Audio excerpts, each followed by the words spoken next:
Assalamualaikum warahmatullahi wabarakatuh.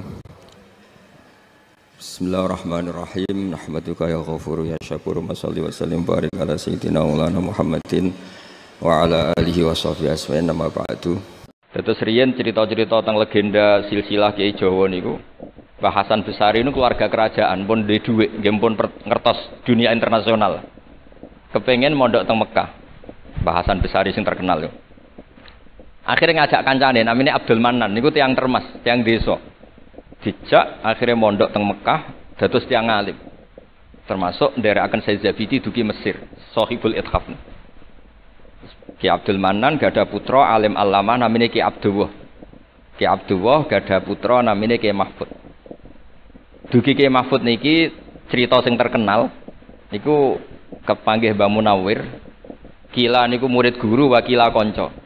Sing jelas saingan dadi wali perkara ini. Mbah Mahfud itu ora trimo, tapi ora trimo saya giroh kalau dalam bahasa Arab ghobtoh ta giroh. Sopo sih kok ana wong sak tawafan khatam Quran. Dados niku kok tambahi Gus Sulil nek dadi wali ku sak tawafan khatam Quran.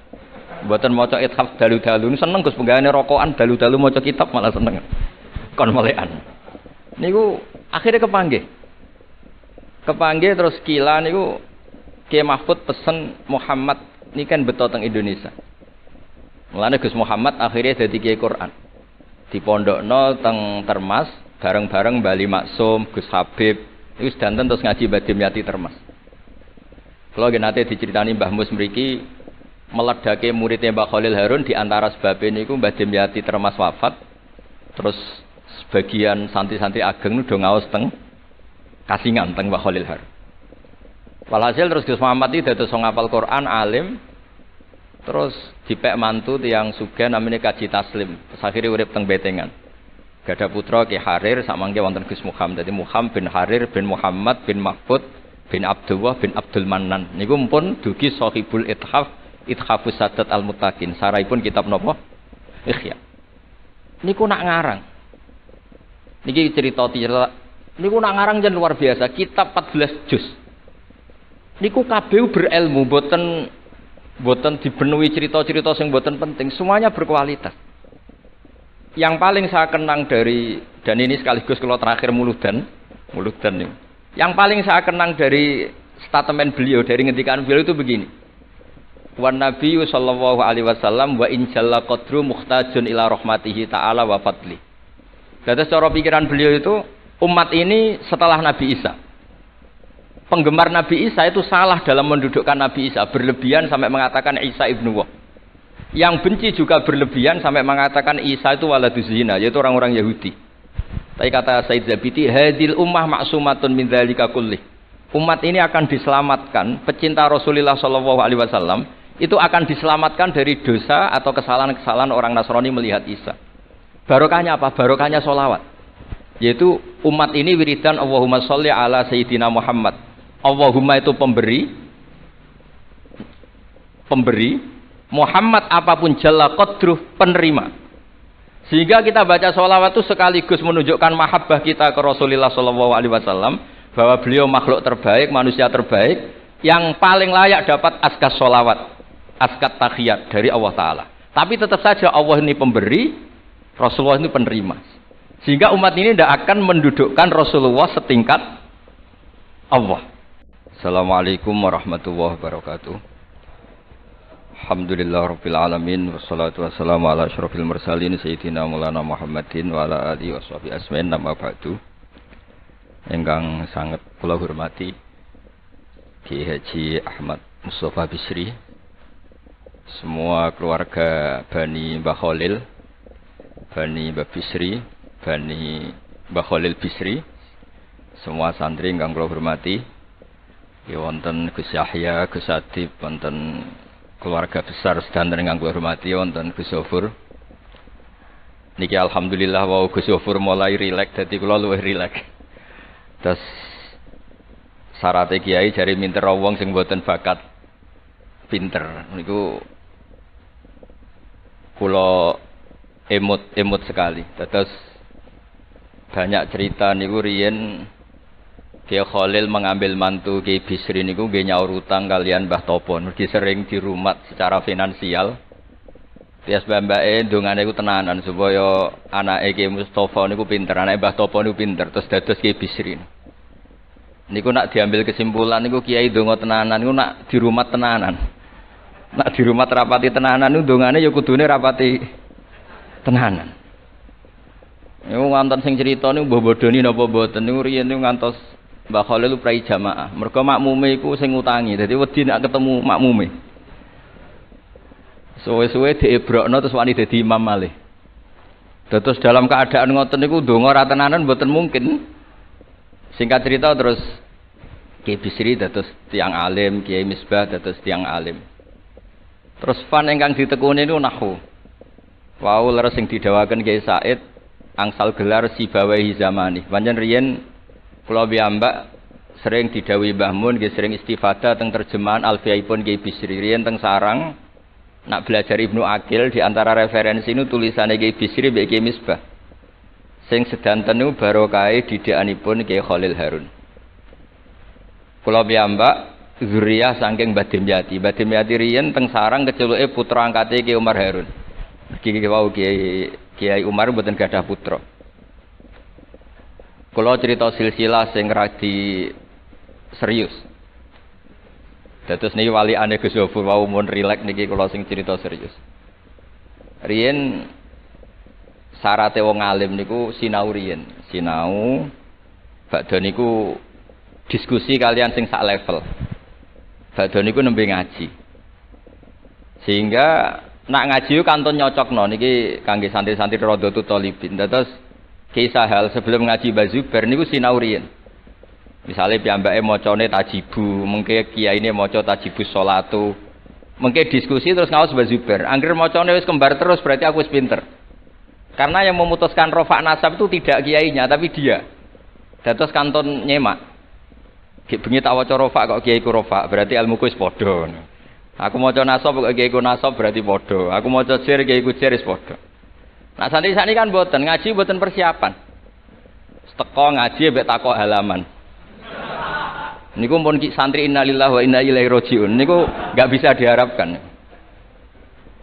Terus kula riyen niku GR alim niku nggih alasan perkara ini sinau riyen. Dadi agar Mbah Mun maca kok mun kembarane 90% apa 80% nggih mun setengah ngalim. Kok nak salah kok sampai 90% ya goblok banget. Sakniki mboten santri sinau iku mboten persiapan ngaji takok halaman tok endi. Mau menyenggai sholawat. Salam Muhammad sholli alaihi. Mboten mikir wong kiai ini maca Allahumma sholli ala Muhammad malah ngongkon kiai ini sholli alaihi itu nak diterjemahkan Allahumma sholli ala Muhammad terus dekne ngomong sholli alaihi nggih monggo jenengan maca sholawat. Wong sholli niku fi'il amar. Tapi wong jenenge wong ra mikir nggih. Terus niku ruwet. Terus niki kula cerita sing serius kersane jenengan pirsa bilih sing mintera wong ra bakat pinter niku nggih kangelan tenan. Riyen bapak kula nggih nak definisi wali nu ngoten kula nggih insyaallah pun mlebu lah. Mergi kula niku nggih minter tiyang kathah. Tiang-tiang sing ra bakat pinter teng Gunung Kidul niku kula kathah sing kula dadekno kiai niku. Tapi mboten pinter banget, pokoke memenuhi kualifikasi lah. Mergi critane niku nggih sederhana. Riyen niku Mbah Khalil niku nak mulang nahwu tenanan. Mergi sesuatu itu jadi mudah. Mulane cerita sing beredar nang Lirboyo niku Ja'a Zaidun, Zaid datang. Ini wonten santri pelengahan delok lawang terus. Gurune ngamuk. Kamu orang mana? Orang Bekasi. Kenapa pelengahan? Ya katanya Ja'a Zaidun ra'aitu Zaidan. Habis Pak Guru bohong, katanya Zaid datang melihat Zaid ternyata orangnya enggak ada. Contohnya Ja'a Zaidun ra'aitu Zaidan. Tapi barokahnya itu terus sesuatu itu menjadi mudah. Lah ini sing dawuhe Mbah Mun wae sing didawakan Gus Zofur kula jek eling dawuhe Mbah Mun gelem ra gelem Allah kudu gawe wong alim ka wong Jawa. Mergo wis kadung dawuh Islam iku kafatal linnas untuk semuanya. Fasibawayh Farisiun. Imam Sibawayh itu orang Persia. Imam Ghazali juga Tus itu Persia.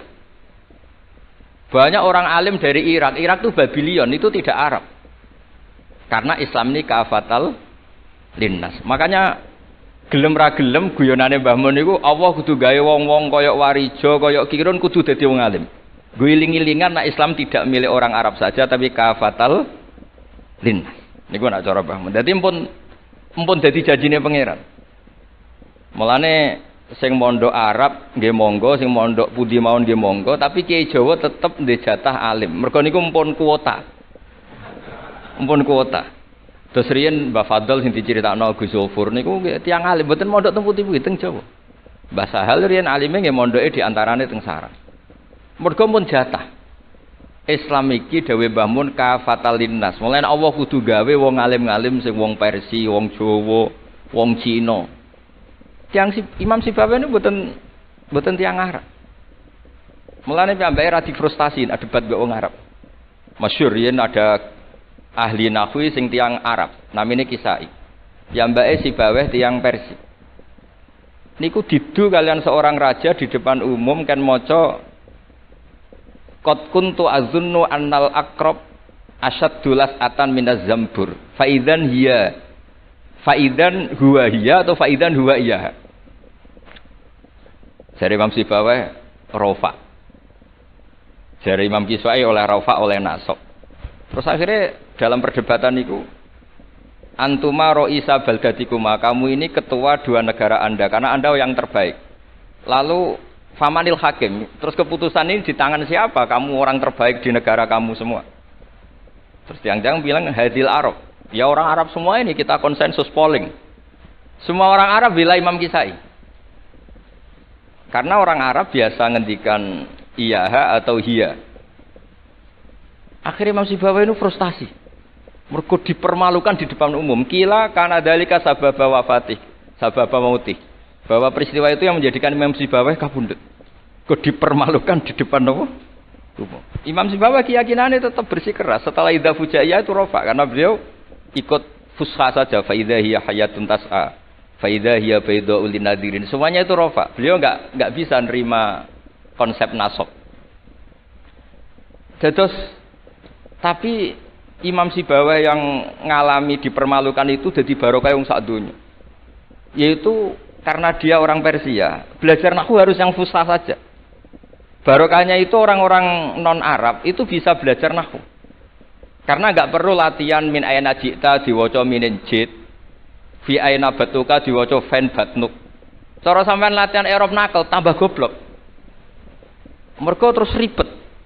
Orang Arab itu kalau ana wong Jawa mangan, sak piring kok wis wareg itu takok fi ayna batnuka iku fan batnuk.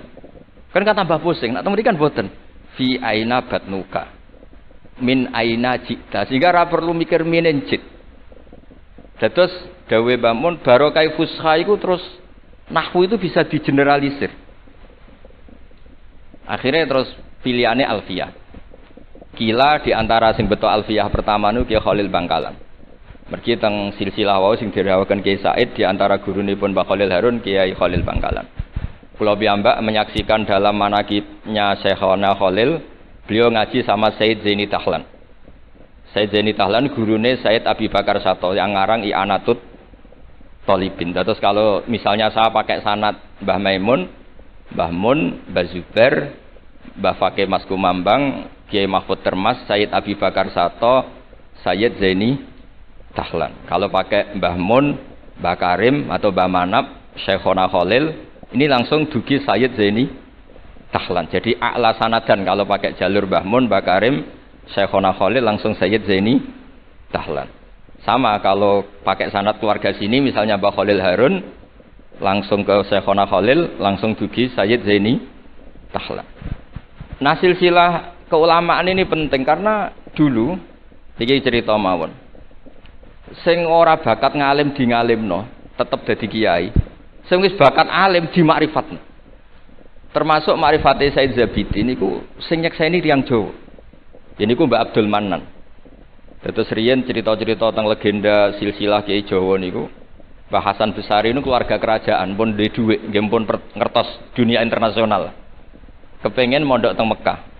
Mbah Hasan Besari sing terkenal yo. Akhirnya ngajak kancane namanya Abdul Manan niku tiyang Termas, tiyang desa. Dijak akhirnya mondok teng Mekah dados tiyang alim. Termasuk nderekaken Said Zabidi dugi Mesir, Shahibul Ithaf. Ki Abdul Manan gada putra alim alama namanya Ki Abdullah. Ki Abdullah gada putra namanya Ki Mahfud. Dugi Ki Mahfud niki cerita sing terkenal niku kepanggih Mbah Munawir. Kila niku murid guru wa kila kanca. Sing jelas saingan dadi wali perkarane. Mbah Mahfud ora trimo, tapi ora trimo sae giroh kalau dalam bahasa Arab ghabtah ta giroh. Sopo sih kok ana wong sak tawafan khatam Quran. Dados niku kok tambahi Gus Sulil nek dadi wali ku sak tawafan khatam Quran. Mboten maca ithaf dalu-dalu seneng Gus penggaweane rokokan dalu-dalu maca kitab malah seneng. Kon melekan. Niku akhirnya kepanggih. Kepanggih terus kila niku Kiai Mahfud pesen Muhammad ini kan beto teng Indonesia. Mulane Gus Muhammad akhirnya dadi Kiai Quran. Dipondokno teng Termas bareng-bareng Bali Maksum, Gus Habib, itu sedanten terus ngaji Badim Yati Termas. Kalau nate diceritani Mbah Mus mriki meledake muridnya Mbah Khalil Harun di antara sebabnya niku Badim Yati Termas wafat.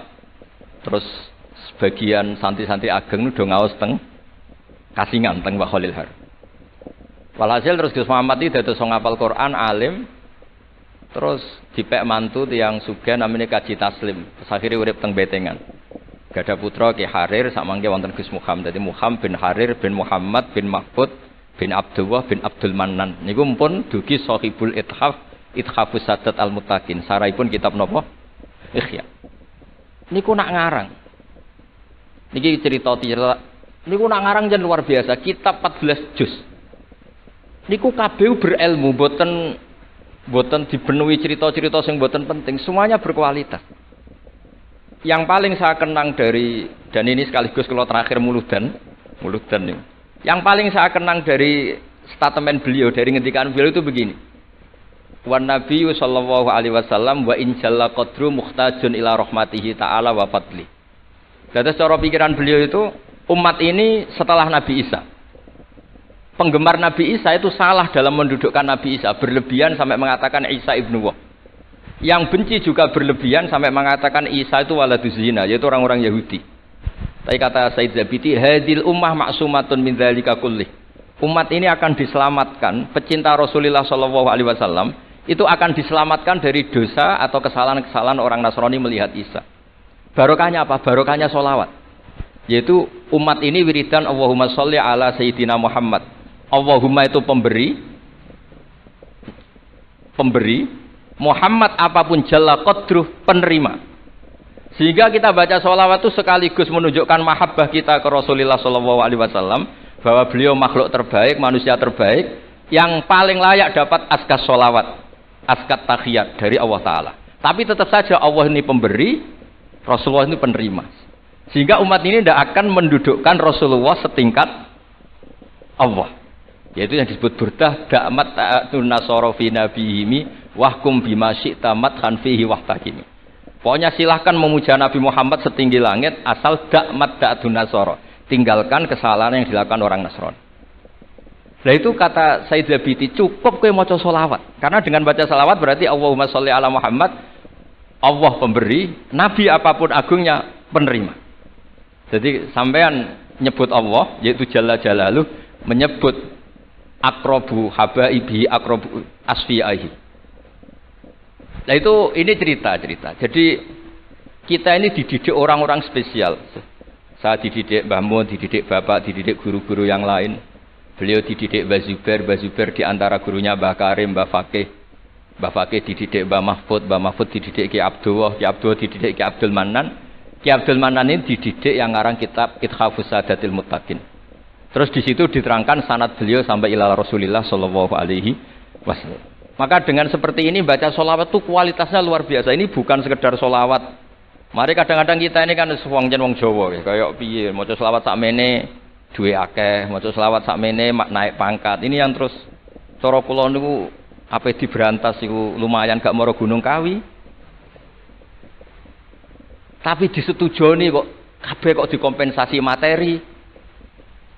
Jadi ribet jadi Ki Jawa. Kalau mereka tidak punya sarana tawassul, engko mara Gunung Kawi itu ya kedusan. Tapi maca sholawat ben dadi bupati engko nek ora mandi nang nyalahno sholawat. Jadi Ki Jawa ya bingung. Nak sampean ra bingung berarti rong kiai ya, dadi gampane. Tapi apapun itu dawe Said Zabidi wa Rasulullah Muhammad wa in jalla qadruh muhtajun ila rahmatihi ta'ala wa fadli. Itu mutiara yang luar biasa. Ingkang kula dawuh matur malih, nak ngelem Kanjeng Nabi ku ngelem kaya ulama. Nggih wau kados Said Zabidi. Wong trimo redaksi sing kita baca keseharian, tapi beliau bisa memahami bahwa hadhihi sholawat, sighatus sholawat itu sighat sing nyelamatkan hadil ummah ila yaumil kiamah. Cinta kita pada Rasulullah terselamatkan karena kita baca sholawat. Tauhid kita terselamatkan karena Allah al-Mu'ti, Rasulullah al-Mu'ta. Apapun hebatnya Nabi, posisi yang diberi, yang menerima, pemberinya tetap Allah Subhanahu wa ta'ala. Dan ini cerita-cerita ngaji tahqiq ingkang sanate musalsal ila Rasulillah sallallahu alaihi wasallam. Dan kula suwun seneng Rasulullah nggih wonten sing baca sholawat dengan jumlah besar. Wonten sing bacanya ndak besar tapi ngerti sirrun min asrori sholawat. Ngene iku piye supaya sholawat iku nunjukno mahabbah kita lan keyakinan kita anak Nabi niki afdhalul khalqi, paling disenengi Allah. Tapi sekaligus Nabi tetap Abdullah wa Rasul. Cukup dengan redaksi Allahumma sholli ala Muhammad, Allahumma sholli ala Sayyidina Muhammad. Terus niki mun dalu nek sampean kakean ilmu malah bingung. Wong kula piyambak pun nganggep final yang didhawuhna Gus Zofur mergi saya bersaksi karena hal yang sama juga Mbah Mun sering dawuh. Sing jelas iki Jawa kudu bangga tetep untuk kuota. Mergo Allah kadung ngendikan kafatal linnas. Jadi tetap Allah akan bikin orang-orang alim di lain orang Arab, mesti ana sing wong-wong non Arab. Kata Imam Ghazali itu orang Tus itu ikut Persia. Sibawayh juga Persia. Imam Abu Hanifah itu orang Irak. Irak itu termasuk Ajam. Karena ikut Babylon, wa kumma minal biladil ajamiyah. Mesir ikut Afrika. Terus insyaallah barokah cerita niki, barokah wau penjelasanipun Gus Zofur dan kita juga sering dengar dawuh-dawuh Mbah Mus, Mbah Khalil bahwa agama ini luar biasa. Mergi Indonesia nu mboten saged bahasa Arab tapi saged ngarang kitab bahasa Arab.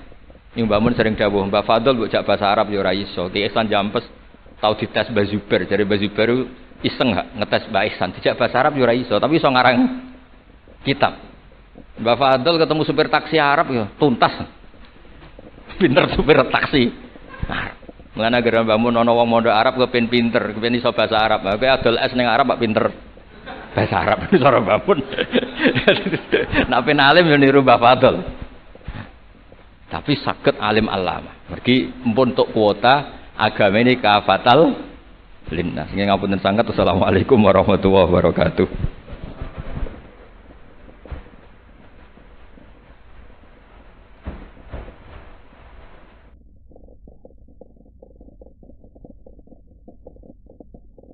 Saya bisa enggak. Tapi mukjizat yang disaksikan mata hati siapapun percaya dan sampai ila yaumil kiamat. Dan tentu Quran lebih unggul dalam hal ini. Dan insya Allah kita semua adalah ahli Quran. Yaitu harus punya kesimpulan falamma tabayyana lahu qala a'lamu annallaha ala kulli syai'in qadir. Sebagian ayat wa li ta'lamu annallaha ala kulli syai'in qadir wa annallaha qad ahata bi kulli syai'in ilm. Itu kenapa mukjizat Al-Qur'an dasar. Itu yang gampang-gampang ya, melihat nyamuk, unta, kerbau itu yang gampang. Anda tak naikkan kelas sedikit menjadi agak ilmiah. Misalnya begini, kamu ahli falak. Misalnya kamu ahli falak. Misalnya kayak Batu Rehan ya. Itu pasti tahu kalau matahari dan rembulan dibikin Allah itu asyamsu wal qamaru bi husban. Bahwa matahari dan rembulan dibikin ini untuk hisab. Walladzi ja'ala syamsa diya'a wal qamara nuran wa qaddarahu manazila li ta'lamu 'adada sinina wal hisab. Sehingga ketika ternyata betul Samsiyah bisa dihitung menjadi tahun Samsiyah yang oleh bahasa milenial disebut Masihiyah.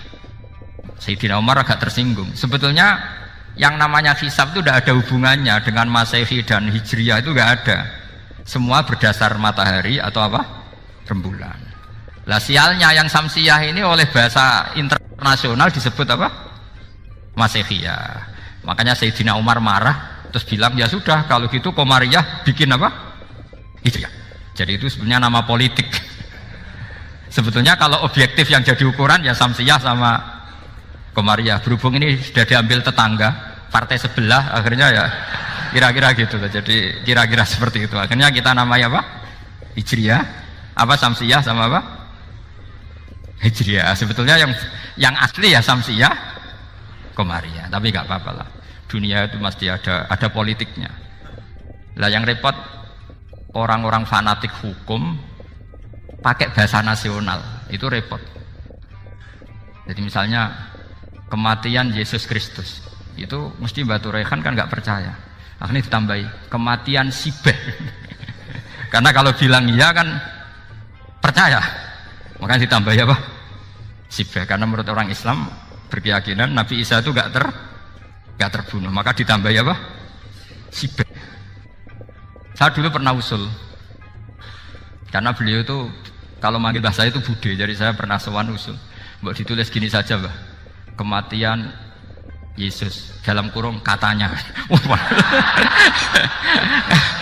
Tapi mungkin terlalu vulgar ya, jadi akhirnya dibikin apa? Sibeh ya? Di kalender Kudus kan apa? Sibeh ya, ditambahi Sibeh. Ya nggak apa-apa lah, yang penting keyakinannya masih benar gitu. Jadi masih benar. Kalau usulan saya terlalu ekstrim, maka dikasih apa? Katanya. Ya karena memang begitu kan, kita berkeyakinan Nabi Isa itu gak terbunuh. Wa ma qataluhu wa ma sholabuhu walakin syubbihalahu. Jadi ini saya teruskan ya. Ini paling masih seberapa jam ini. Kalau kelamaan sampai dolim itu ganggu kiai lama-lama gitu. Saya tadi sudah bilang sama panitia, orang Indonesia itu gak sopan. Kalau suka kiai itu didatangkan. Itu agak masalah sebetulnya. Dalam etika itu masalah. Kalau seneng kiai ya sowan ngaji. Jangan sowan di dalam, itu ganggu ya, sowan ngaji saja. Dulu Imam Malik itu anaknya raja itu, Imam Malik itu seangkatan dengan Harun Ar-Rasyid. Makanya jangan berharap kalau saya gampang diundang. Bukan karena saya sombong, memang etikanya seperti itu. Jadi Imam Malik diminta datang ke istana untuk ngajar anak-anaknya Harun apa? Ar-Rasyid. Masyhur Imam Malik tersinggung terus kata bilang, al ilmu yu'ta la ya'ti. Ilmu itu disowani bukan sowan. Akhirnya Harun Ar-Rasyid minta anak-anaknya datang ngaji ke Imam Malik. Itu anak presiden. Imam Malik berani, al ilmu yu'ta la ya'ti. Tapi kalian beruntung karena saya hormat sama mbah-mbah saya di sini. Wong makom buyut saya itu ya berarti apa ya?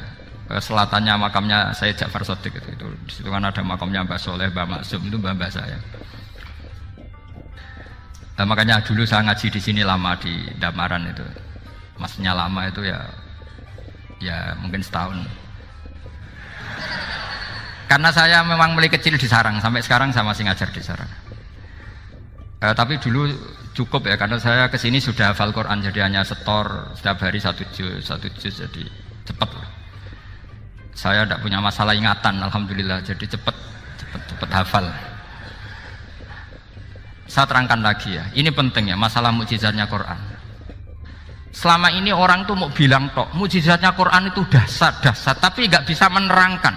Itu masalah. Makanya kita harus bisa menerangkan mukjizatnya Quran dahsyat itu apanya.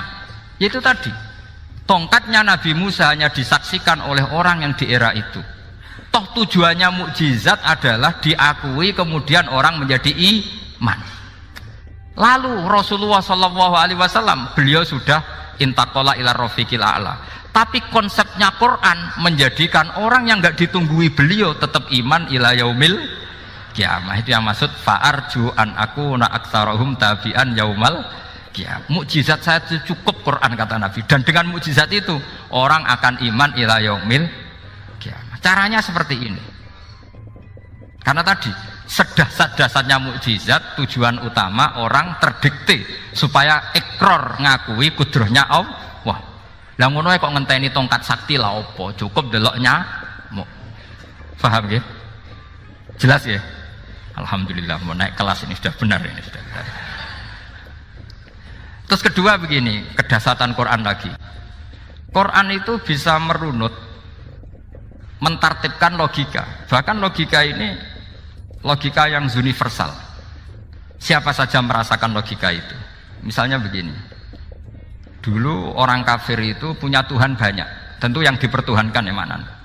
Yang dipertuhankan itu banyak, karena pikiran mereka urusan banyak, problem banyak, ya Tuhannya harus banyak. Ada BPKB 3D kan, istri cerewet macam-macam lah, itu kan problemnya banyak, maka Tuhannya harus banyak. Karena Tuhan itu maknanya penyelesai masalah, sehingga kalau masalahnya banyak, Tuhan harus banyak. Ketika Rasulullah membawa konsep satu Tuhan, mereka janggal. Makanya mereka bilang, aja'alal alihata ilaha wahida inna hadza lasyai'un ujab. Masa Tuhan satu? Ini aneh, nggak bisa. Tuhan harus banyak, karena masalah kita banyak. Itu terpatri, di otak mereka terpatri. Lalu Nabi dengan santai diajari Allah menerangkan, andaikan kalian punya majikan banyak dan perintahnya beda-beda, kamu suka enggak? Ya enggak suka, mat, enggak enak. Punya majikan banyak itu udah enak. Milih mana majikan banyak sama satu? Satu aja, mat. Tuhan kamu adalah majikan kamu. Kalau banyak kamu bingung. Ya mat, satu aja mat. Itu segampang itu. Jadi menggiring, Tuhan itu kan bos kita, tuan kita. Kalau banyak berarti yang memerintah kita banyak, dan bisa konflik bos-bos kita ini karena berebut anak buah tadi. Akhirnya mereka, kalau kamu punya majikan banyak dan perintahnya beda-beda, semuanya minta dilayani, kamu pusing enggak? Ya pusing, mat. Minta mana? Majikan banyak sama satu? Satu saja Muhammad.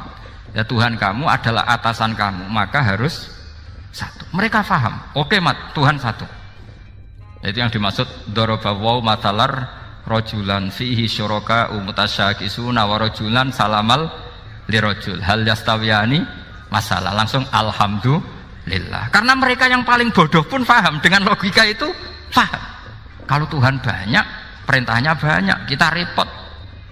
Maka Allah bikin satu masalan, yaitu rojulan fihi syuraka umutasyakisuna wa rojulan salamal lirojul. Satu lelaki, satu bos, satu perintah. Kayak apa mudahnya Allah. Kemudian mereka tetap menuhankan Lata, Hubal, dan Uzza karena mereka dipertuhankan. Sebenarnya nggak pernah Tuhan, tapi dipertuhankan. Allah memberi contoh itu sederhana sekali. Wa daraballahu mathalar rajulaini ahaduhuma abkam la yaqdiru ala syai'in wa huwa kallun ala maulah aina ma yuwajjihu la ya'ti bi khair hal yastawi huwa may ya'muru bil adl. Kata Rasulullah, Lata itu menurut kamu apa? Ya Tuhan kami. Muhammad. Hubal ya Tuhan kami. Uzzal ya Tuhan kami. Lalu kalau mereka kotor ya saya mandikan. Kalau hidungnya coplok ya saya tata. Terus kata Rasulullah begini, kamu mau nggak punya budak atau pembantu yang buta, tuli, bisu? Kamu mau nggak punya pembantu? Pembantu loh ya, pembantu itu budak zaman dulu. Kamu mau nggak punya pembantu yang buta, yang tuli, yang bisu? Wah gak doyan mat, gak apa pembantu ngono. Lah pembantu saja kamu nggak mau yang gitu, kok malah punya bos begitu? Orang yang tuli, yang bisu, yang kopok, jadi pembantu saja nggak layak, kok malah jadi pangeran. Paham ya? Arca dan berhala itu kan nggak bisa apa-apa. Kamu mau gaji ngasih THR pembantu yang kopok, bisu, picek? Mau? Wong jadi pembantu saja nggak sah, kok mau jadi apa? Tuhan atau jadi majikan? Jadi Allah bikin contoh gampang sekali. Wa daraballahu mathalar rajulain ahaduma abkam la yaqdiru ala syai'in, nggak bisa apa saja. Wa huwa kallun ala maulah, anane ngrepoti tok. Ainama yuwajjihu la yati bi khair. Tapi intinya berpikir seperti tadi itu salah, bahwa kalau saya berjasa banyak harus mendapat apa? Ini cara berpikir orang-orang Khawarij. Begitu juga era Sayyidina Umar, era Sayyidina Utsman, Ali, itu juga ngalami orang-orang yang ekstrim. Misalnya begini, saya contohkan korban-korban ekstrim yang real. Sayyidina Ali itu masyhur, dia punya musuh besar namanya Muawiyah. Karena permusuhan ini tidak bisa dihindari. Jadi kalau dalam fikih Islam ini, anak-anak saya ajari fikih, kalau orang mukmin membunuh orang mukmin itu hukumnya dosa besar apa kecil? Besar. Itu di bab kisos. Tapi orang fikih itu unik. Di fikih itu ada kitab siyal namanya. Di takrib ada kitab siyal. Dan di situ ada penjelasan mangkutila dunamali fahuwa syahid. Orang yang dibunuh karena membela hartanya atau keluarganya, itu dia mati syahid. Kalau dia posisi membunuh, maka malingnya atau penjahatnya muhaddarun damu, nggak punya hak nuntut kisos karena dia anggap nggak ada artinya darah.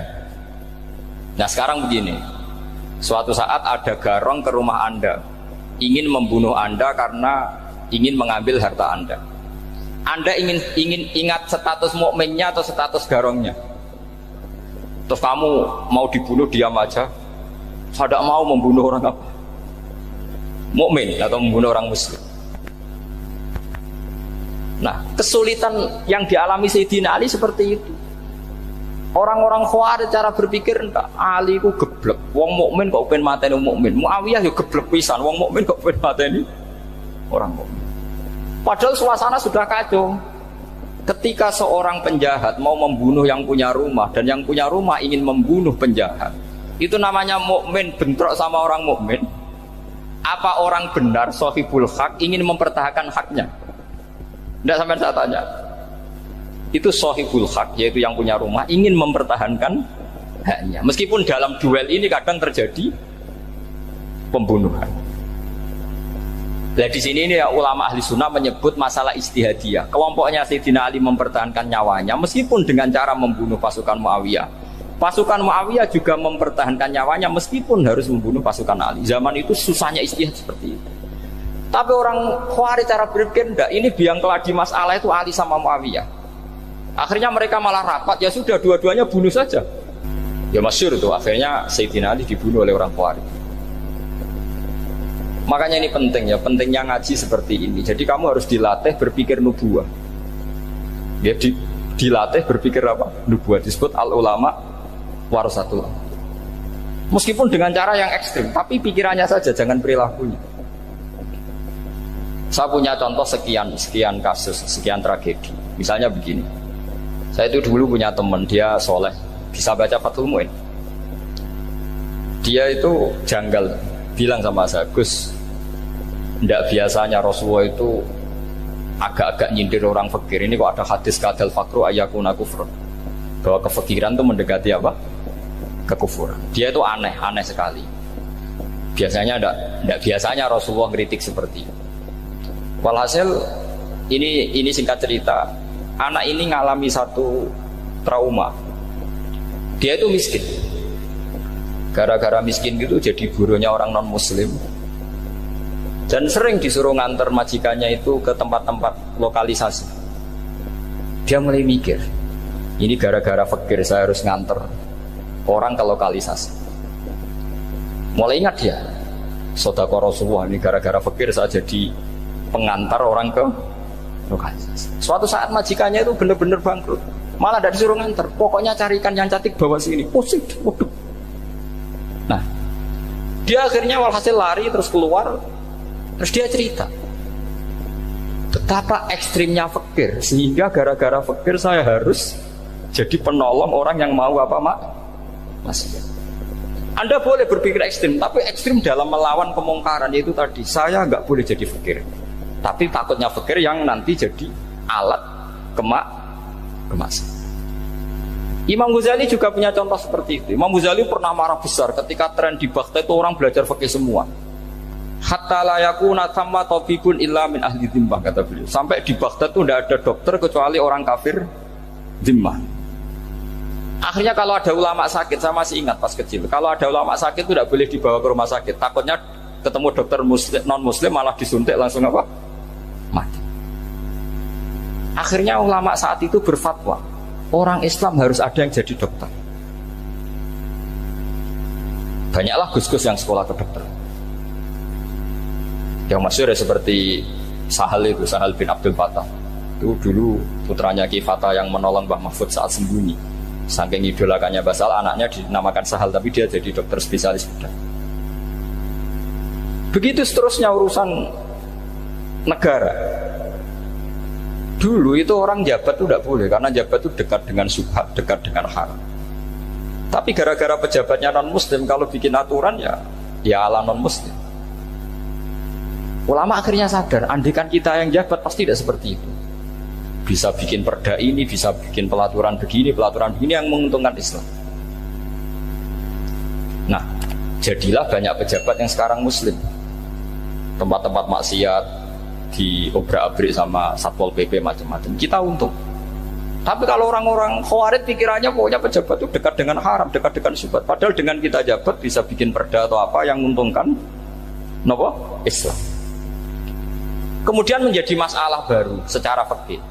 Ini adik-adik dengerin biar kulino senam fikih. Kalau caleg soleh, misalnya Mas Nadif nyaleng, ini tadi tak guyoni, mau jadi bupati ndak, kalau ya mau usah dukung. Jadi misalnya gini ya, Zaid sama Bakar, misalnya Bakar itu orang soleh, mau jadi calon lurah. Dia tahu kalau dia lurahnya kampung lebih baik. Kalau yang jadi ini Zaid, itu kampung itu rusak karena dia suka dugem, suka macam-macam. Kemudian Zaid ini pasti jadi karena beli suara. Misalnya per kepala itu dibeli 50.000. Bakar ini kalau nggak beli suara kalah.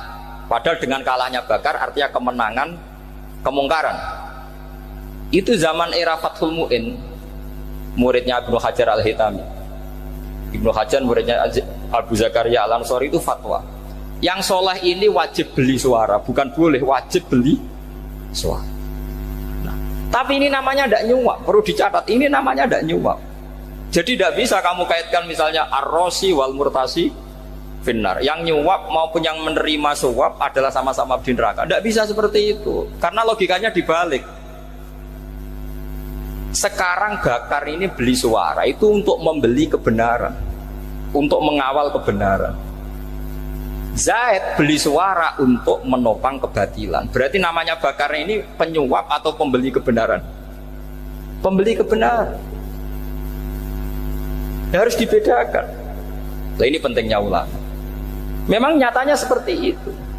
Yang dikatakan nyuap, riswah itu adalah membayar uang li'ibtalil haqqi, untuk membatalkan kebenaran atau membenarkan kebatilan, itu namanya nyuap. Tapi kalau mengeluarkan uang untuk menghakkan barang hak dan membatalkan barang batil, itu namanya uang perjuangan. Nah, ini pentingnya mikir. Jadi ulama itu mulai dulu sudah berarti. Nah, sekarang sudah banyak orang-orang khusyuk yang biasa di masjid itu khusyuk. Kalau ditanya zaman akhir rusak kabeh, wong soleh-soleh wis nyuap. Kalau orang soleh ini tidak nyuap ya tidak jadi. Kalau nggak jadi mereka nggak ada yang jadi DPR, nggak ada partai Islam, habis malah Indonesia. Saya itu punya kenalan banyak pakar-pakar di Jakarta, itu cerita saya, Pak Baha. Indonesia itu solusinya gampang. Kita ini punya Bali, punya Batam. Itu kalau Bali dimakaukan, Batam dikayakan Hollywood. Amerika kaya itu bukan karena hebat, pornografi dijual, tinju di Nevada itu dijual, di Las Vegas dijual, apa saja dijual. Kok tidak kaya itu gimana? Sementara Indonesia mau aur-auran gitu, sungkan partai Islam. Sebenarnya Indonesia gampang, kalau ingin kaya Bali itu dikayakan Hollywood atau dikalahkan Makau jadi kota judi, Batam dijadikan kaya Las Vegas. Itu transaksinya pasti triliunan. Orang gamane wong muda dijual, judi dijual, orang tinju dijual. Tapi gara-gara ada partai Islam, nyari rumus solusi ekonomi itu yang tidak seperti itu. Akhirnya kangelan. Ya, akhirnya rapati suka. Tapi barokah, tetap barokah partai apa? Yang menangnya caleg-calegnya rata-rata ya beli. Kalau tidak beli habis. Saya bukan menghalalkan nyuap, enggak. Kalau nyuap tetap haram ila yaumil qiyamah. Tapi kalau suratul masalah seperti ini kamu mengatakan suap, itu beda. Ini suratul masalah yang tidak ada kaitannya dengan suap. Asal lawannya batil ya. Kecuali lawannya sama-sama hak. Dua calon di kampung itu soleh sama soleh. Ini yang soleh bayar nggak boleh, karena siapapun yang jadi soleh itu nggak boleh. Makanya kalau cari musuh yang dolim biar halal ya. Iya, saya pernah ditanya seorang dosen, Gus, saya ini kalau baca sejarah perang Badar atau perang Uhud, yang saya tidak nerima itu satu. Kenapa setiap ghanimah harta orang kafir dan istrinya orang kafir kok disita orang Islam, dan yang perempuan jadi amat kemudian juga digauli orang Islam? yang hartanya orang kafir juga jadi asetnya orang Islam. Kok kayak garong? Dia tanya seperti itu sama saya. Terus saya jawab,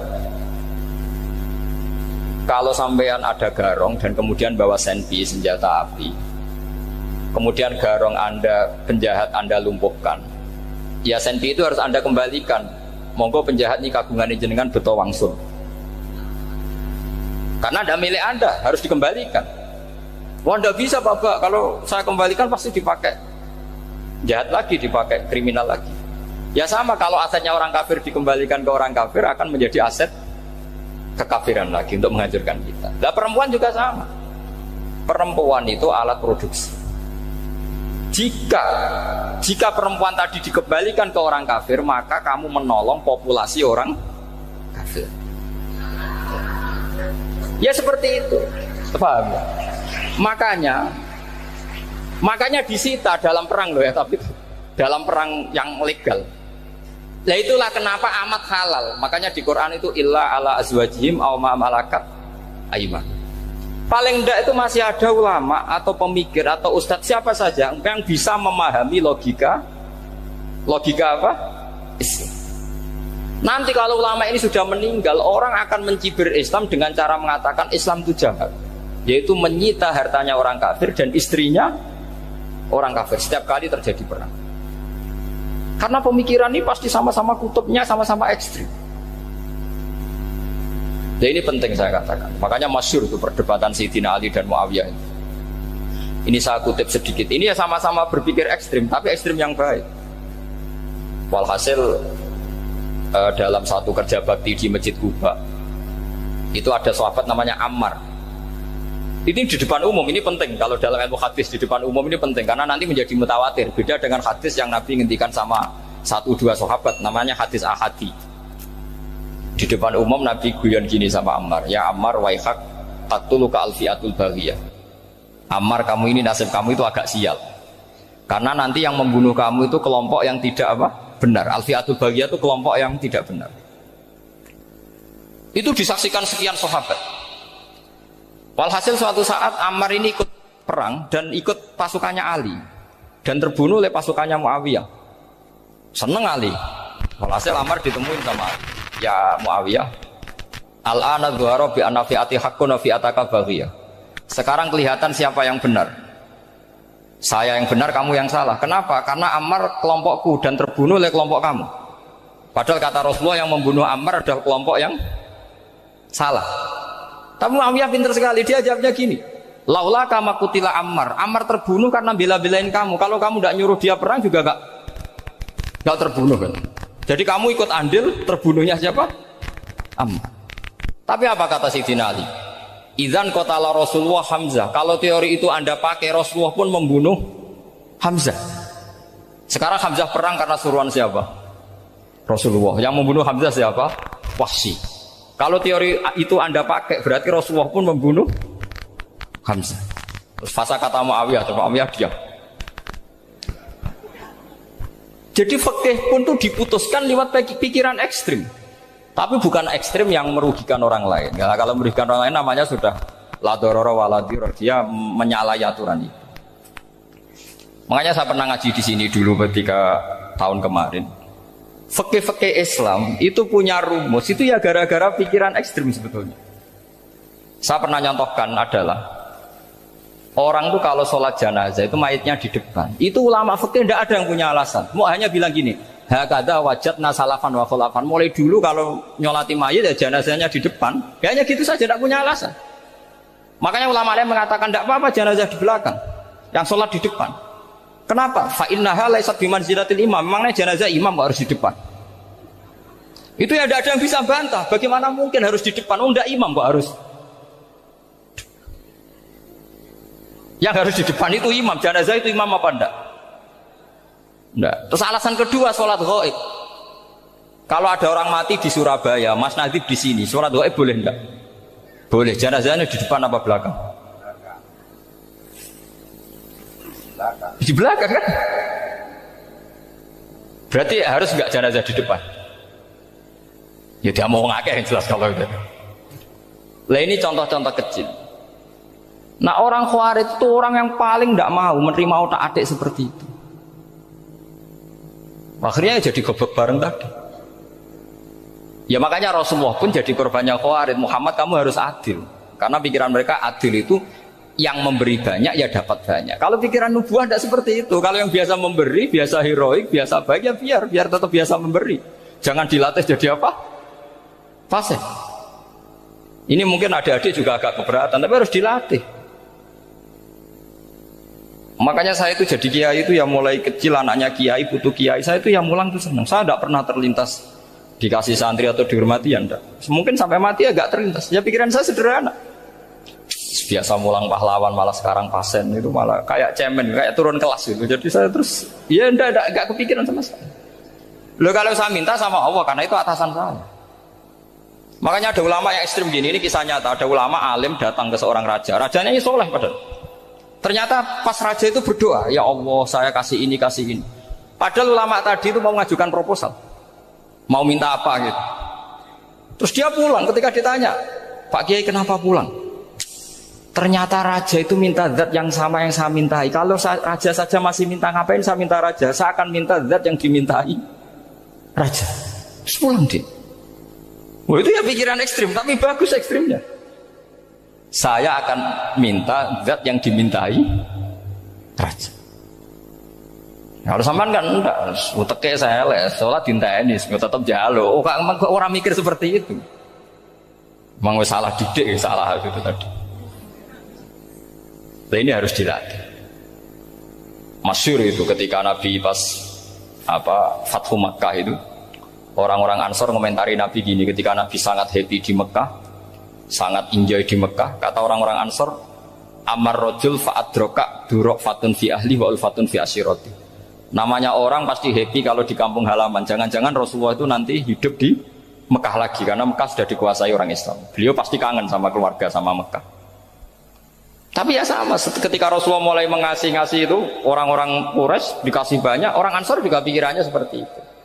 Baru orang Ansor dilatih pikiran nubuwah, yaitu tadi mereka itu dapat kambing, dapat sapi terus pulang. Kamu mendapat saya, milih mana? Milih Rasulullah Shallallahu Alaihi Wasallam. Sekarang kamu saya balik. Kamu punya kiai, kamu bisa memberi hadiah, memberi beliau. Suatu saat kiai Anda ini kaya raya, terus sering ngasih orang-orang yang nggak pernah berjasa. Kamu nggak pernah dikasih. Itu kalau pakai pikiran Khawarij, kiai ini salah karena ngasih orang yang tidak berjasa. Tapi kalau kamu pakai pikiran nubuah, enggak. Alhamdulillah saya tetap istiqomah memberi kiai itu. Dan alhamdulillah enggak dibales. Semoga balasannya di akhirat. Ya sudah seperti itu. Kalau pakai pikiran gengsi tadi seperti itu. Masa biasa memberi sekarang posisi diberi, saya rak turun kelas. Jadi sebetulnya pikiran ekstrim itu boleh, tapi untuk yang seperti ini bukan ekstrim yang tadi. Makanya ini disebut al-hujjat. Al-hujjat itu satu logika yang bisa mematahkan asumsi awal. Ini saya harap santri-santri matolek putra maupun putri berpikir seperti ini. Sehingga sama. Jadi misalnya sekarang dibalik. Kalau ada orang NTT yang masih non muslim, itu orang kafir yang harus dibunuh atau orang kafir yang harus didakwai. Mesti pikirannya itu, kalau Nabi itu ya semua yang didakwai Nabi dulu orang kafir. Nah, ketika Nabi di Mekah itu pertama ketemu orang kafir itu dibunuh atau didakwai? Didakwai. Ya berarti pilihan sekarang ya didakwai bukan dibunuh.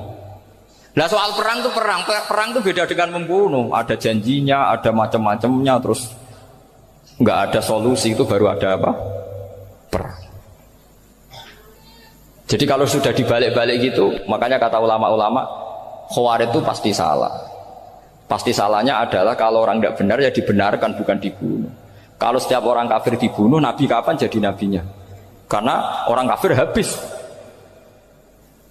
Jadi metode bil hikmati ya ada, metode hasanah ya ada, karena orang kafirnya sudah mati. Terus pertanyaan kedua, kalau Nabi harus ekstrim ngapain? Yang ngawal Jibril, halnya Israel lebih efektif.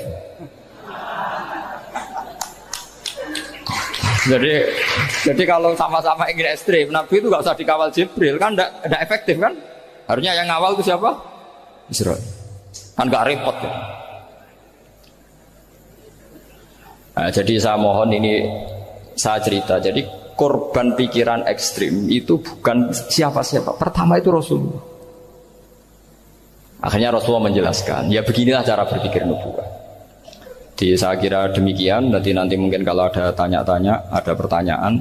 Yang jelas kalau seputar ekstremitas itu bisa latihan. Ya, sebenarnya bisa latihan di fikih.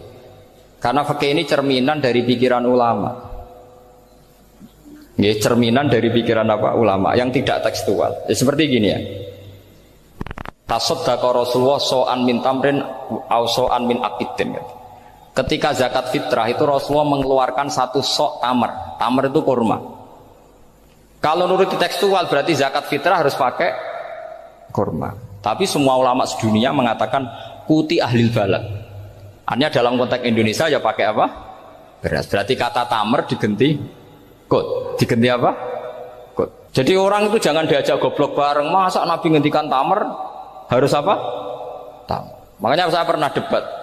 Pak Nabi itu cingkrang. Kenapa orang-orang itu rata-rata tidak cingkrang? Saya bilang, Nabi itu hidupnya di Mekah. Kenapa Anda hidup di Indonesia? Iya, Nabi itu hidupnya di Mekah. Terus saya tanya lagi. Nabi itu hafal Quran, kamu udah hafal? Saya hafal Quran. Kalau cingkrang gampang, karek ngetok kata saya. Ya, kalau ada sunnah Rasul, Nabi hafal Quran, enggak? Hafal kan? Berarti kalau ikut sunnah Rasul, hafal Quran. Jangan cingkrang tok, ya hafal apa? Ya sama poligami juga gitu yang tadi diceritakan Mas Natif itu. Nabi itu poligami setelah Khadijah meninggal. Apa mereka mau nunggu istri pertama meninggal? Kalau ingin persis loh, kalau ingin persis nunggu istri pertama meninggal. Ah iya. Nggak mau juga kan? Ya biasa saja lah. Pokoknya yang dihalalkan syariat ya kita bilang halal, yang diharamkan kita bilang apa? Nggak usah sok suci sunnah Rasul. Saya punya banyak cerita.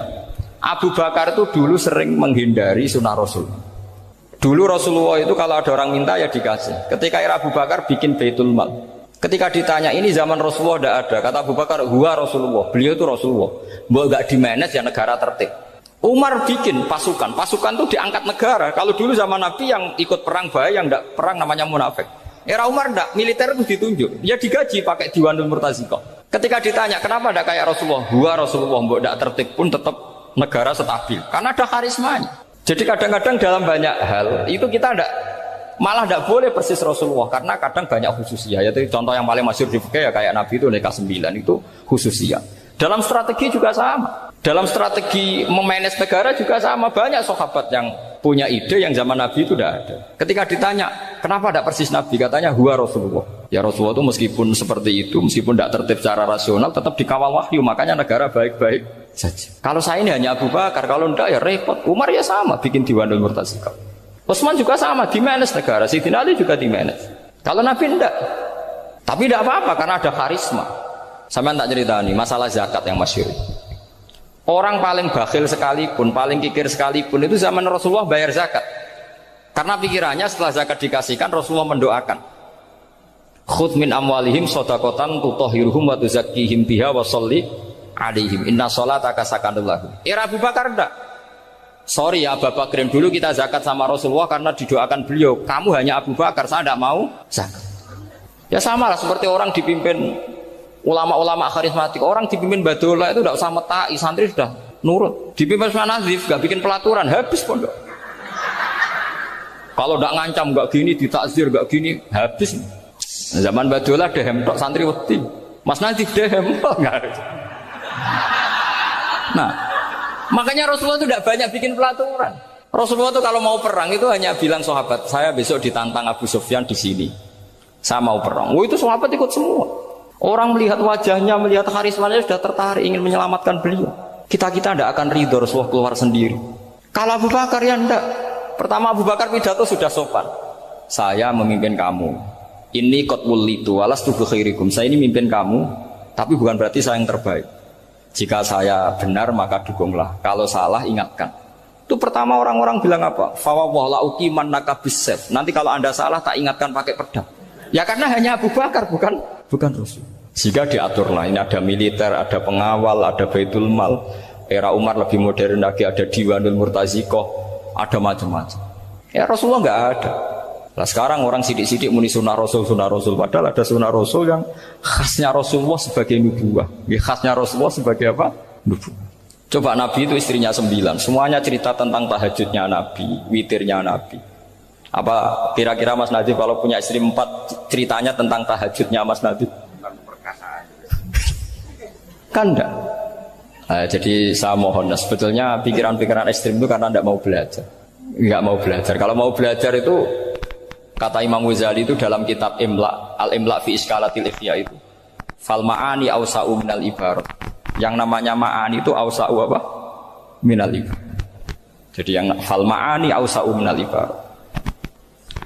Jadi yang namanya makna itu lebih luas minal apa? Ibarat. Nah, ini contoh yang paling nyata ya Sayyidina Ali. Ketika Sayyidina Ali perang sama Muawiyah, itu Sayyidina Ali bilang sebaiknya Muawiyah kirim delegasi, mediator. Saya juga kirim mediator. Terus orang-orang Khawarij karena tadi tekstual. Mahada ya Ali. Ini apa ya Ali? Lam yujad fi kitabillah. Aturan mediator itu tidak ada di Quran. Bahwa kalau kita perang harus ada mediator itu tidak ada. Terus Sayyidina Ali baca ayat wa in khiftum shiqaqa bainihima fab'atsu hakaman min ahli wa hakaman min ahliya. Jika lelaki dan perempuan, suami istri terjadi shiqaq, terjadi konflik, maka suami kirim satu mediator, yang pihak perempuan juga kirim mediator. Terus Sayyidina Ali ngendikan wa amru Muhammad a'dhamu min amri rajulin wa imra'atin. Urusan umat Muhammad lebih serius ketimbang urusan hanya sekedar suami dan istri. Maka kita butuh hakam, butuh mediator. Baru 4.000 orang Khawarij tobat mengikuti pikirannya Sayyidina Ali yang tidak tekstual. Sama seperti zaman Rasulullah. Ketika Rasulullah mau perang Badar, saya ini mau perang Badar kata Rasulullah. Musuh saya itu 1.000 lebih. Kalian hanya 313. Apa kita teruskan? Itu sahabat langsung bilang gini, saya itu hafal teksnya. Idzan la naqulu laka kama qalat banu Israil fathab anta wa rabbuka faqatila inna hahuna qa'idun walakin idhab anta faqatila inna ma'akum muqatilun. Ini kelihatan sekali bahwa para sahabat sudah ada tekstual. Orang-orang Bani Israel ketika melihat Musa katanya sakti dan orang dekat Allah, itu cara berpikir orang Bani Israel gini. Walhasil ada perintah supaya Musa itu merangi kaum Jabarin. Orang Jabarin ini gagah-gagah, pikirannya orang Bani Israel. Musa kami itu sakti dekat Allah, ya sudahlah sama Allah saja sana, tak tunggu di rumah kabarnya. Itu kan sama dengan santri Ismedit, roh kiai ini suga, kiai aku suga, serasa tak pikir kan seperti itu. Ya sama seperti itu. Nabi ku kekasih Allah, mesti perang menang, serasa tak ewangi mesti menangis. Fadhab anta wa rabbuka faqatila inna hahuna. Kok itu ini sudah kamu berangkat saja sama Tuhan, tak tunggu di rumah. Tapi apa kata para sahabat Ansor ketika Nabi minta supaya mereka dukung di perang Badar? Langsung bilang, idzan la naqulu laka kama qalat banu Israil. Kita tidak akan bermental kayak Bani Israil. Ini tekstual pada enggak. Mereka punya mafhum, punya pikiran. Cara Mas Nadif punya kreatif. Bahwa ini mental yang bejat, kita tidak akan meniru seperti itu. Itu sahabat. Jadi dulu sahabat itu makna di Quran juga ada tekstual. Jadi bisa memahami. Nah sekarang orang memaksa semuanya harus tekstual. Ya meskipun tadi jangan terlalu liar terus menjadi liberal. Tapi saya tidak tahu kalau contohnya Mas Nadif tadi pakai kondom, sistem kondom tidak tahu itu pikirannya Jil apa Mas Nadif tidak tahu saya itu tidak tahu. Kok sampai sembeling itu saya tidak tahu. Kok lagi juga kalau tidak bisa nyontohkan yang di luar itu, saya itu ya tidak tahu. Mulai dulu ilmunya seperti itu terus gitu. Ya tidak tahu lagi. Jadi mulai dulu zaman Nabi pun itu sudah ada pikiran-pikiran seperti itu. Jadi tekstual atau harfiah itu ya enggak. Nyatanya sahabat langsung bilang idzan la naqulu laka kama qalat banu apa? Isra. Ad-dinu yusrun wala yusyadha hadatina ahadun illa ghalabahu. Yasiru wala tu'assiru basyiru wala tunaffiru. Makanya kowe ora usah sok suci, hidup itu enggak ada pilihan. Misalnya kalau saya ditanya, bina wong fasik itu penting enggak? Penting. Tapi kancanan wong fasik ku haram, mari katut. Kowe kancanan wong fasik ku haram, mari katut fasik. Ti ngembarno wong fasik umat Rasulullah ya haram, umat Nabi kok mbarno. Kancanan yo haram, ngembarno haram. Lah terus piye, Gus? Ya ora piye-piye. Ayo saiki misale kowe ngembarno wong ayu tiba ning dalan, haram ta ora? haram. Terus mbok gendong haram tuh. Hidup itu tidak banyak pilihan. Jadi dilema dari guru-guru dilema. Makanya apa ya seperti itu istafti kolbak takok natimu. Motive nulung iku nulung apa sahabat? Ya sudah seperti nggak ada pilihan. Motivem kancanan wong fasik iku mergo enak kancanan wong fasik. Delok dangdut pantes apa pantes. Apa motifmu didik? Ayo rata-rata ke kancanan wong fasik motifmu didik apa enak kancanan wong fasik? Enak. Haram berarti. Ya seperti itu. Memang banyak sesuatu yang apa? Makanya banyak ulama ngendikan banyak perilaku duniawi yang menjadi amal ukhrawi karena niat. Juga sebaliknya banyak perilaku ukhrawi yang akhirnya menjadi duniawi juga karena niat. Makanya niat itu diatur sedemikian rupa. Nah ini juga sama. Duduk tasahud akhir. Ayo, duduknya dulu, duduk tasahud baca sholawat. Itu satu paket. Makanya al-at-tase wal asir wal hadi asar at-tasahud wa qu'uduhu wa sholat ala nabi sallallahu alaihi wasallam. Fatasahudu mongko tasahud wa qu'uduhu lan lungguh tasahud. In aqobahuma lamun ana sing maca akibah tapi sami nggih. Lamun mungkasi utawa nyusuli huma ing tasahud lan qu'ud apa salamun salam iku ruknani berarti rukun karone. Jadi tasahud yang diakhiri salam itu berstatus rukun. Berarti tasahud awal berstatus sunnah karena tidak diakhiri salam. Jadi nak wonten tiyang traweh kok 4 rakaat langsung salam itu enggak bisa dikatakan batal karena statusnya tasahud awal napa sunnah. Ya. Tapi kalau traweh itu sudah monggo kalau traweh itu sudah menjadi alamiah, jadi biasanya ulama berdebatnya begini, ini dengerinnya. Kata taraweh itu alamiah, apa implementasi dari Qiyamul Lail? Ayo jawab. Traweh itu alamiah, apa implementasi dari Qiyamul Ramadan? Kalau kamu katakan Qiyamul Ramadan, maka ada orang traweh langsung 4 rakaat tanpa tasahud awal, harus kamu katakan sah karena tasahud awal berstatus sunnah.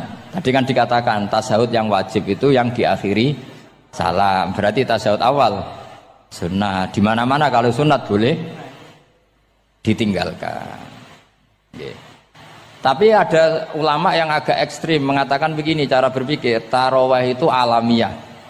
Alamiah yang dikatakan tarawih, yang dikatakan tarawih adalah sholat 2 rakaat dengan 1 salam. Paham ya? Artinya kalau 4 rakaat dengan 1 salam itu namanya tidak tarawih. Paham ya? Makanya seperti itu tuh ya gak usah diperdebatkan. Seperti gini, sampean kalau sholat witir aku yakin akeh sing batal, cuma pangeran maklumi. Aku yakin akeh sing batal tapi pangeran maklumi. Jadi disahno, kenapa sah? Dimaklumi Allah Subhanahu wa taala tadi. Kamu kalau witir kan 2 rakaat dulu. 2 rakaat setelah itu. Sekarang pertanyaan saya, ketika 2 rakaat kowe niat tembi. Wong niate witir kok genep. Ya kan? Apa? Lah pertanyaannya begini, ketika rakaat ini minal witri, kemudian orang ini ternyata enggak nerusno sing sak rakaat. Itu sah sebagai witir apa sholat biasa? Loh ada nih kaya murid temu beling-beling ya modelnya itu mau rasa ya.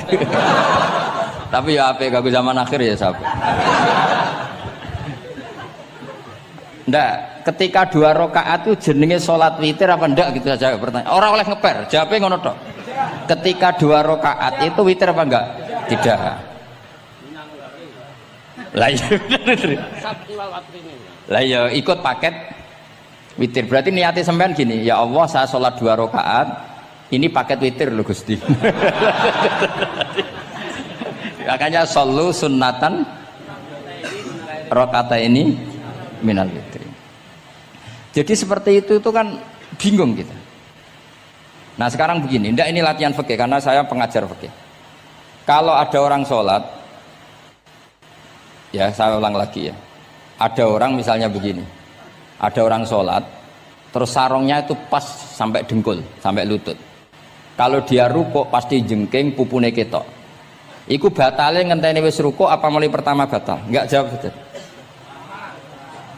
Apa? Ketika rukuk. Apa mulai berdiri sudah batal? Ketika rukuk. Awas elengin enggak ya?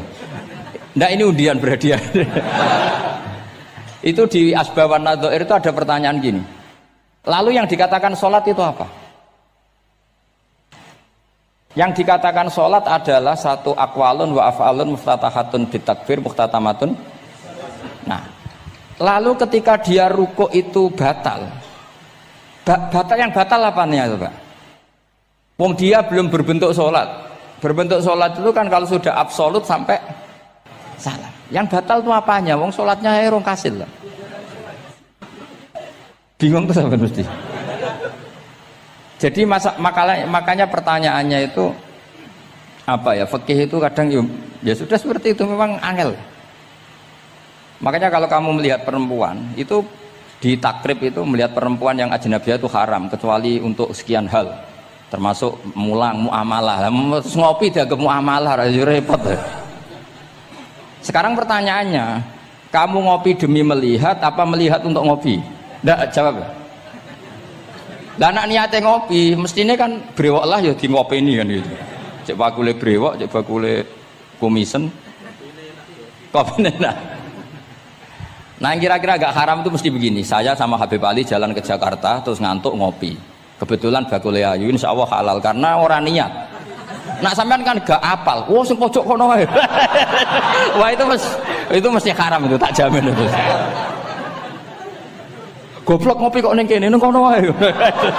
Kalau saya sama Habib Ali enggak. Jadi ya mlaku-mlaku ngantuk ngopi. Kebetulan bakule ayu.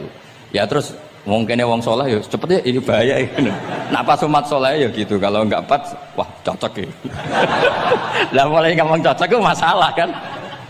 Makanya pertanyaannya itu yang halal itu nazar li taklim apa taklim li nazar? Apa? Nah, mbok kowe sing muni. Jadi itu masalah-masalah fikih memang.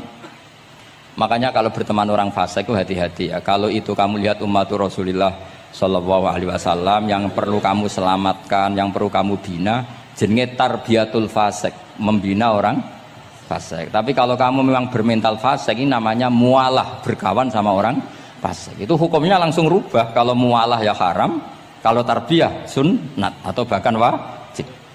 Lah takok bedane piye Gus? Ya takokno awakmu. Ya sudah seperti itu, enggak ada jawabannya sudah. Wis engko nang akhirat fa yunabbiukum bima kuntum ta'malun. Wis engko apa piyambak sing apa menghisab. Mun kula terusno nggih. Wa illa fasunnatani ay wa illam yaqibhuma salamun fasunnatani. Terus ini aturan pokok fikih sebenarnya wa kaifa qa'ada jaza. Sebetulnya aturan duduk itu enggak ada. Kamu duduk gaya apa saja itu sah. Wa kaifa qa'ada lan hale kaya apa lungguh sapa wong jaza mengko wenang apa ikilah qu'ud. Terus tenggene lungguh teng napa? Tasyahud akhir misalnya kowe sila ya sah. Gaya lungguh apa sah? Meskipun ya rada kurang ajar mau salat arang-arang wae kok. Tapi secara hukum sah. Jadi misalnya wonten wong desa terus kadang tasyahud akhiru sikile rada mlekang, kadang wis pokoke wa kaifa qa'ada jasa. Jadi pentingnya ngaji ngeten iki paling gak nglahirno husnudzon bahwa aturan duduk itu gak ada. Misalnya aja mentang-mentang sampean khusuk lungguhe bener terus nek ana lungguh rontok metintang sithik wah iki gak sah. Gak tau ngaji. Kowe sing ora tau ngaji maca wa kaifa qa'ada jaza. Aneh-aneh. Kowe sing ora tau ngaji wa kaifa qa'ada jaza. Enak ora tau ngaji malah nuduh. Iso wae sing lungguhe ora bener ku wali malah lara wae. Meskipun agak-agak ya ora. Wali kok lungguhe ngono. Tapi nek misale wali tenan kualat sampean. Wa kaifa qa'ada jaza. Terus hukum itu penting. Sehingga kalau sampean haji tenggene Mekah niku salat itu mau macam-macam.